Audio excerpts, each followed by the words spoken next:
This channel is supported by AGR Model Railway Store of Leighton Buzzard. Please check the link in the description below. Hello everyone, welcome back to another video. Today I'm just going to go through what I've been up to regarding my progress on my new layout extension pinner, which is behind me. I'm just going to sort of talk through what I've been up to, what my plans are, and any progress that I've made since the last video.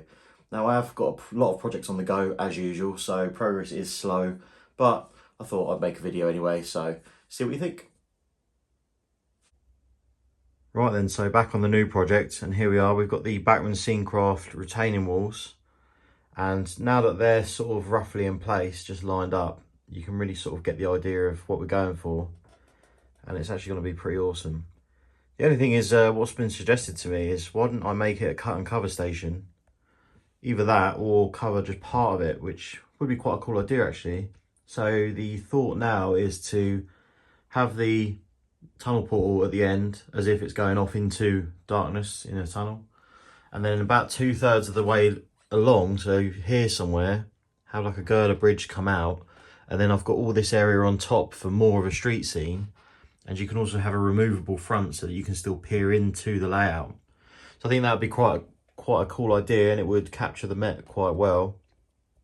Also, I'm thinking whether to sack the run round points off, because realistically I don't need them, and on the underground you don't really see them these days, so it's almost a bit pointless. But that then comes with the fact that if I sack those points off, what's the point me having this line in the front? So it starts to become a bit of a what do I do sort of situation, unless we imagine that there's another platform in the foreground. I don't really know, to be honest, but I think I am going to get rid of them, and I'm going to lay this track with the platform and then see how I feel after. So we'll see how we get on. So a bit more thinking out loud, and yes, I am going to sack the points off, and instead I'll use them on the junction to save me buying 2 more. Also, because realistically, if I was to run the 4TC over here on Harefield, the loco is going to end up being out here somewhere. It's not going to fit in. So if I want to do it properly-ish, then I'm going to paint the whole 4. Well, obviously I've already painted the whole 4, but I will run it as a 3TC when it's on Harefield. And if I was to say take it over to, say, Richard's layout or somewhere else that's got a big layout where I can run it around and around, then I will bring the extra coach. But because of this, I might as well run it as a 3 car, and then obviously have the loco either end. So if you look here, I've got the 3 cars and I haven't coupled them together, which also makes the whole set a bit longer. So it helps for extra space, sort of working out what I'm going to need. So if I put a loco on either end, we've got series sittings up here with a little bit of space still for a set of buffers. But obviously the buffers can come back a bit if I wanted. And we've got the LT Prairie up here. And that again is a little bit away from the tunnel mouth. So that means that I would be able to fit, say, the 20 on one end or something like that. And it would still fit in with the platform. I've got plenty of space. Obviously, this could all close up a bit because I've not coupled it all up. But that also brings me on to, because of that, I'm not going to need as long a platform, because this is going to be the longest thing I'm going to run, realistically. It'll be this or an engineering train with the battery locos and turbos in between. So that means that I can bring the tunnel forward slightly, which will allow me to create a sort of box here, which is going to darken down inside the tunnel. So if you look from over here, you'll see darkness inside, because then I can put some sort of small curtain on this end to stop the light getting through, and that's obviously going to make it look a lot more authentic. And it will also help because I've got curves coming off into where the tunnel was going to be, and that will cause a problem with clearance on this tunnel piece. It would have just squeezed in, but it's just not worth it, so I might as well bring it all forwards by 1 retaining wall's width, and then that will work a lot better. So with the cut and cover part of it, I think I'm going to start it around here, and we're going to have a girder bridge coming across at an angle, and that is going to sort of make this look really cool. So from there on top, we can have even more of a street scene, because obviously all of this back section is all going to have a little road above it anyway. But then we'll also have all of this that we can put buildings on, things like that. So that's going to really look good. And obviously when you look down, you'll be able to look through it and you'll be able to see the tunnel portals, the end of the platforms, signals, things like that. That's really going to be cool. So I've just put this bit of wood in just so you can see the rough sort of height it's going to be at. I think that's going to work quite nicely. So I think that's going to be the idea. So what I'm going to do now is I'm going to go and chop some wood up. I'm going to use 5mm ply and I'm going to make the sort of box area for here and chop the piece of wood that I need for this piece over the top. And I also need to chop a few big long strips up to run along the back just to give this retaining wall some strength, because I don't want to rely on just the resin itself, because if it takes a knock it could snap. So I want to put the 5mm ply just behind, just under the level where the road will be, and that will give it a nice bit of strength. So that's going to be really cool and should really sort of suit the Met theme, if you like. So I'm probably going to skip a few steps and just come back to when we've got a rough sort of shape and work it out from there. So here we are on the board for pinner, and you can see some work is starting to take place. We've got the first piece of track down. The sleepers are all spaced on this and it is glued down. It's got a slight little curve to it, so it curves slightly outwards because the platform, which is going to end up somewhere over here, is going to basically widen as it comes down this way. But this is the point where it goes straight again, around where this line is here. So it's straight again from here, so that'll be the width. Now we've got the wood going in. So we've got this piece here, which is for the rear.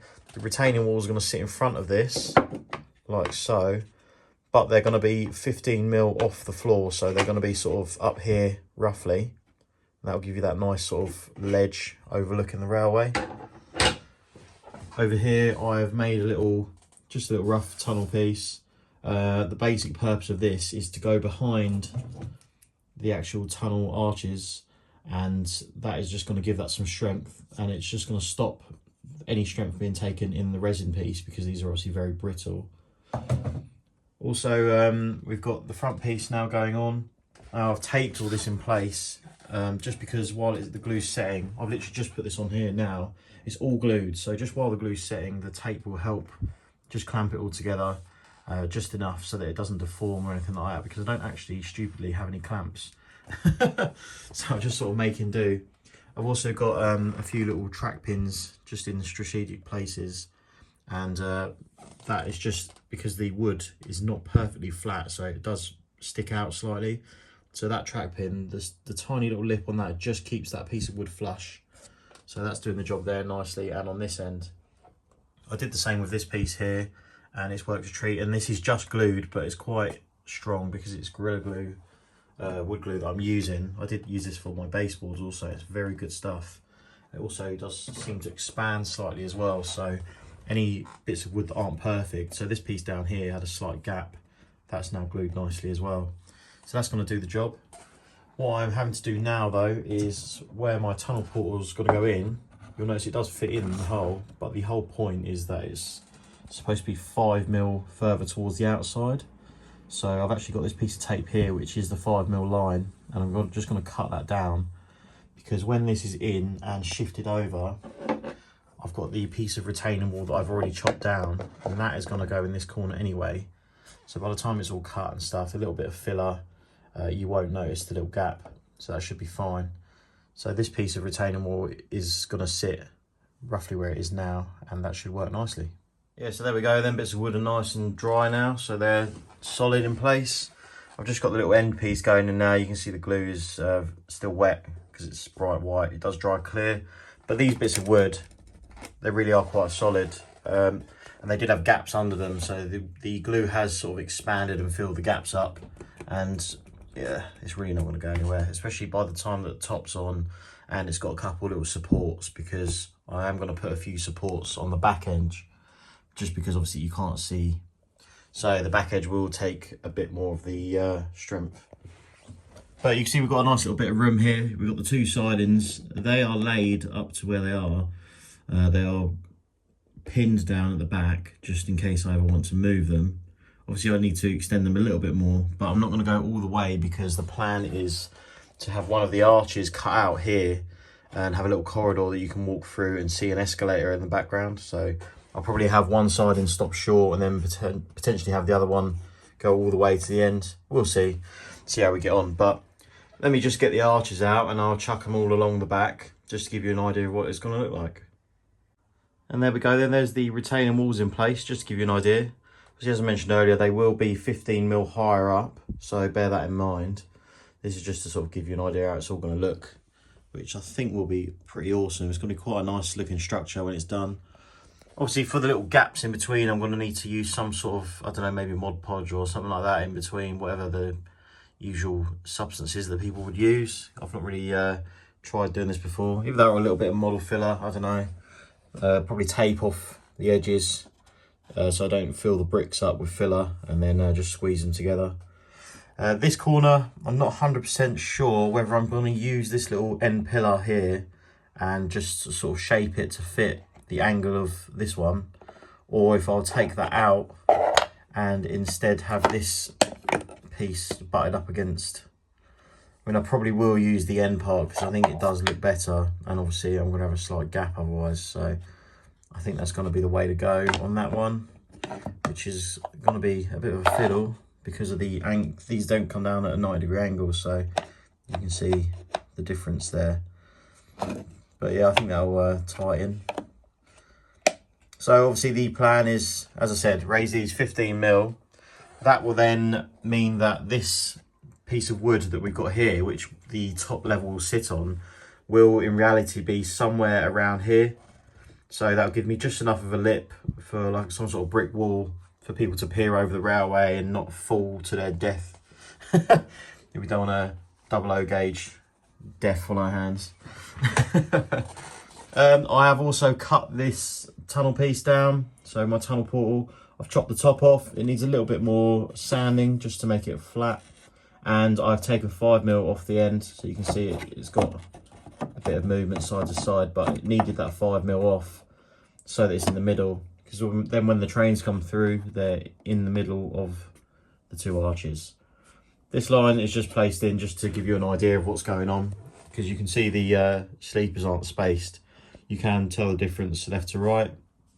Obviously, this is how Pico track comes standard, and that's with a lot of painstaking sleeper spacing, and then obviously glued down with PVA. It takes a long time, but I'm sure you can appreciate in this side-by-side photo that it is worth it. So to do that, all I do is flip it over and I go through and I just cut through every little piece of webbing, and then I've got my own sleeper spacing tool that I made. You can buy one from places like Railway Laser Lines and things like that, but I mean, if you make one, it's free, so always a bonus. You see, I just go along with that. I'll probably take about that many sleepers off the end, just pull them straight off, and then I'll start this end and use the spacing tool and just pull them down to the end, and then fingers crossed I've took the right sort of amount out, because otherwise you'll get 3/4 of the way up and then you'll get stuck. So you have to pull a load off the end and then space it out manually. But that gives you the sort of idea. So I do that, and then work out where the track's going to go, and I will PVA. So I'll basically draw around the track with a pen. Hence you can see I've done a rough outline, just freehand, hence it's all messy, but draw around it with a pen just so I know roughly where to put the PVA. Spread the PVA down, brush it along, and then place the track on top, and once again space the sleepers, because once you've done that they'll be all wonky. So yeah, space the sleepers and then go along and do any final little adjustments before the glue sets, and you end up with this, which looks really good. I did do this on the whole of Harefield, so everything is spaced on Harefield other than the points, and it really does make a nice difference. So I did it on obviously the concrete track as well, and it does help a lot. So that's obviously going to be a lot of my time taken up doing that, but thankfully it's only the 2 lines. Just fitting the next piece of track, I've cut all the sleeper webbing so that I can space them. I've spaced them out. Then I have marked with a piece of masking tape where I want my track feeds to go, because I put them underneath so that you can't see them. We've got black to the back, as is pretty much the standard as what most people do with model railways. Got 2 holes drilled there, red on the front, all soldered up nicely. PVA's down. I've made some little marks where I want the track to sit so I know it's straight, and I'm going to go ahead and plonk it down and let it dry. So that line of track's now in, and I've began framing out the boards just to support the top level. Obviously these aren't perfectly square, so this is going to help. It's just slightly above this line, but obviously once the retaining walls are in and stuff, you won't notice. It's just to sort of level it all off. I've done some of the back as well. So this is the sort of idea I'm going with now, is just a sort of frame made up of this, I think it's 10 by 10 pine wood. I'm doing it in this sort of construction. It's fairly strong actually, and by the time there's a few pieces going across the top, it'll be perfectly good.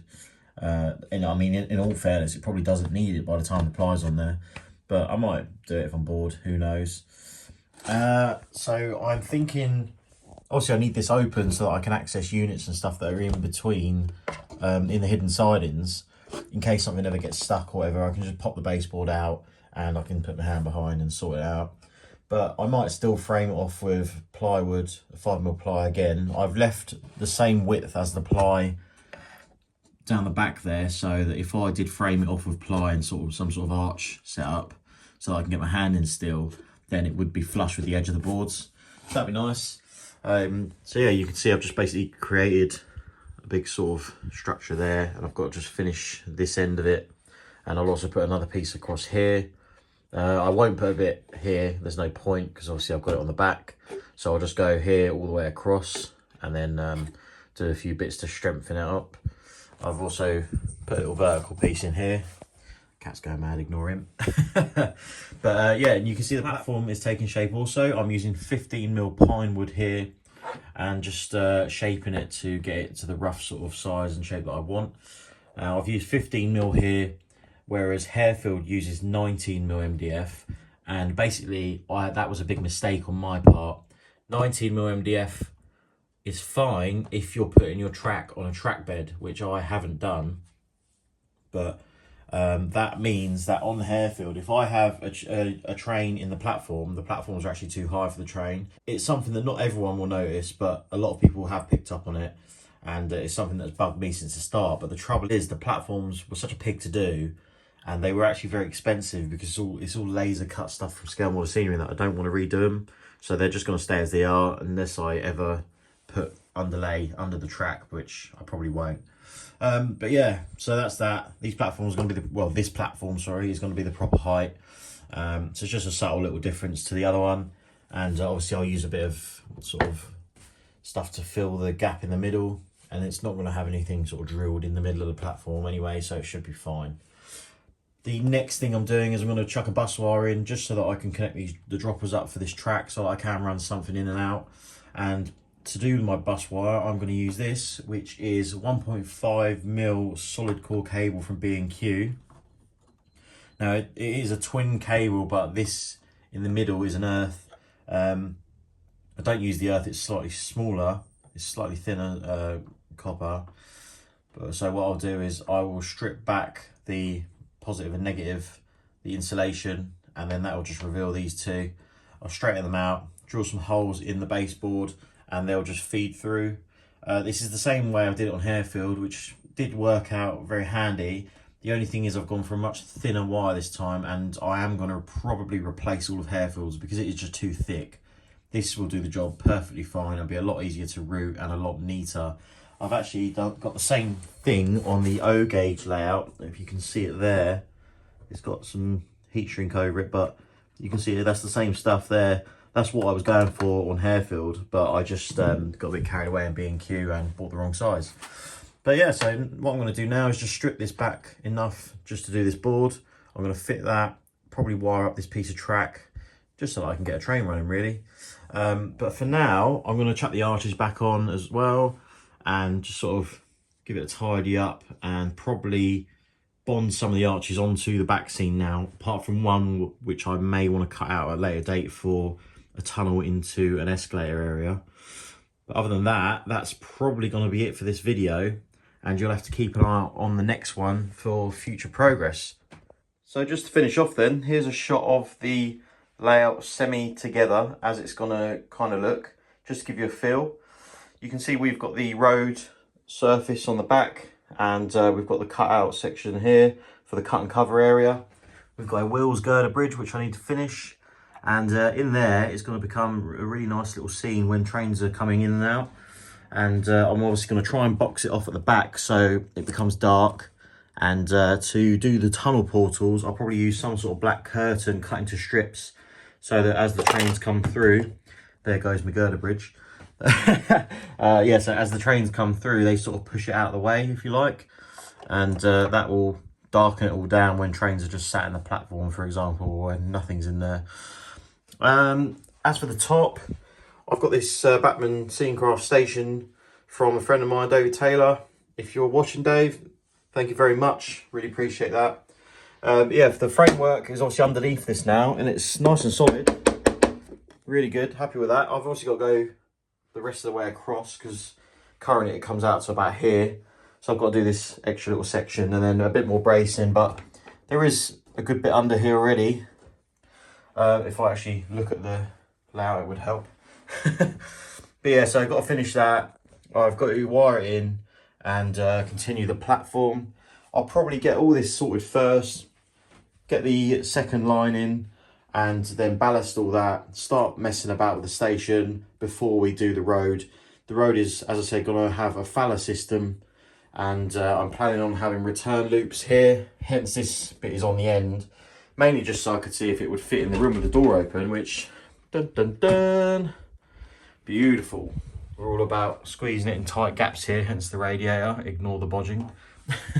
But yeah, I'm probably going to have to cut this off flush anyway and just put a bigger square in so we can get the return loop in. But it should just be wide enough. You can get two cars side by side and we'll have room for a little bit of paving. And for the background, I'm thinking of going sort of Norfolk Hills style because that's where I'm originally from. So we'll have a parade of shops with flats above, and that'll be the backdrop. Obviously, to do that, the cabinet is going to have to go upwards, but that's minor. We've got loads of room up the top there, so that's something that can be done. And my little shelf that I use just for bits and bobs and programming logos and stuff, that can always move if it needs to, but it should be okay. But yeah, so that's how it's going to look. So stay tuned, and there'll be another video out about this layout shortly. Hopefully when I make a bit more progress, I'm going to crack on with it. But before that, I'm actually currently working on Harefield. This has been in this sort of state for a little while now. All I've done lately is I've framed it out and I've started with the bus wire and stuff. So it's kind of been on the back burner because Harefield is a bomb site, literally. It looks like a bomb's gone off. Basically, I finally had enough and I ripped the track up. I was never happy with it. And I'm finally doing what I want to do with it. And I'm making it simpler to use with proper scenery. We're going with embankments either side. I've created my own custom back scene. I'm going all out, so that's going to be on a video separately. That's one to keep an eye out for. The base sort of layout is staying similar, but you'll see what's going to happen in the next video. So stay tuned and look out for that soon, and I'll keep you up to date. For now, check out my social media. It's Underground Eric, Facebook, Instagram, Twitter, just Eric French, but I do post quite a lot now actually, but you're better off on Instagram and Facebook. And again, if you're into London Underground stuff, follow London Underground Model Railways on Facebook. That's a group. We've got some great people in there. They give out some great advice, and they're as enthusiastic on this subject, if not more than I am. So great place to visit. And we'll have to get some projects sorted soon as well, because this cabinet is looking a bit of a mess. Specifically that thing, and you might notice the 73 stock has made a reappearance. So look out for that in a future video. Also check out Ollie at Wardle Road, because I keep lending him locos, and at some point soon he's got to put one in a video, because I'm starting to get annoyed with him now, because he keeps just pinching them and not filming them. And I'm thinking, why am I giving this boy my stuff?